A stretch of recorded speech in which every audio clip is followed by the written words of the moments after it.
All right, here we go.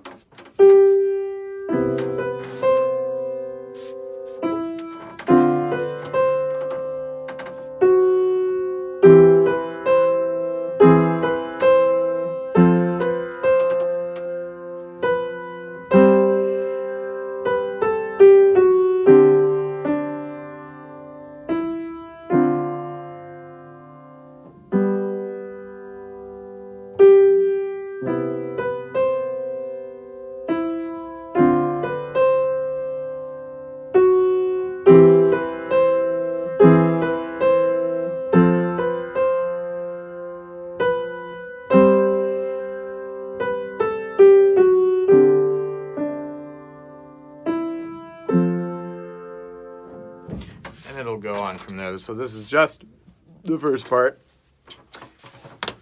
As far as performance, there's a couple things that you can do to spice it up.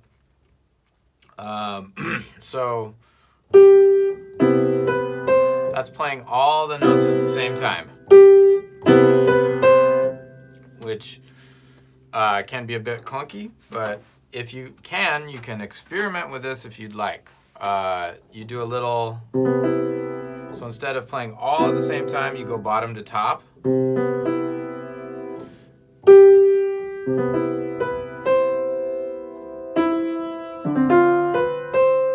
So every chord, you can do that on.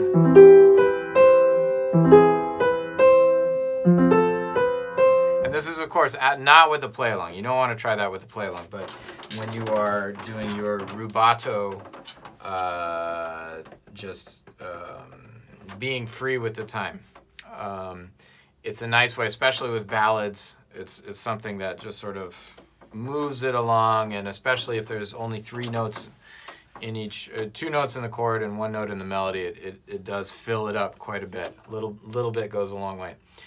So experiment with that, but be able to do it the other way first. If you can't do it the other way, then that's just going to add to it. So as far as the left hand fingering goes, this is C and B. This is your C major 7. You're just going to move over to the D. And then at this point, the rest of the notes, your thumb is just going to stay on C. And then you've got this little position over here, 5th finger on D, 4th finger on E, 3rd finger on F, 2nd finger on G. So you're just going to be utilizing that when it needs to happen.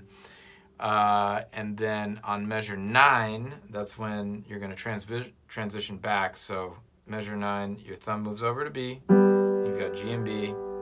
And then when you go back to the first measure there, the rest of your hand moves over a little bit so that your pinky gets back to C. The melody. Okay, so this is the fingering that I came up with for the melody. If it's awkward or you want to change it, feel free, but just make a commitment, write it down. So you've got, you start on second finger, 1, 4, 5, and then 1, 1, move your thumb over, and then 2, 2, 2, and then 3. So it all kind of fits there nicely. And then 4, 5, and then this is the weird part. This is a very common pianistic thing that happens all the time. You got to learn how to do this. And I think we've done it before. 4, 3, 1. So you're skipping your second finger so that it's available to go to the F sharp. And then you pivot 3rd finger to G and your thumb to D. So that's a nice little gymnast thing to do.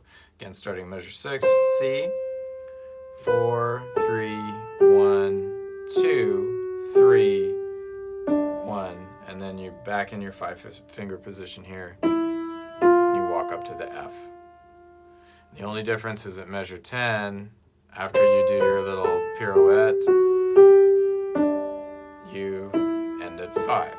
So you're still in that D minor position.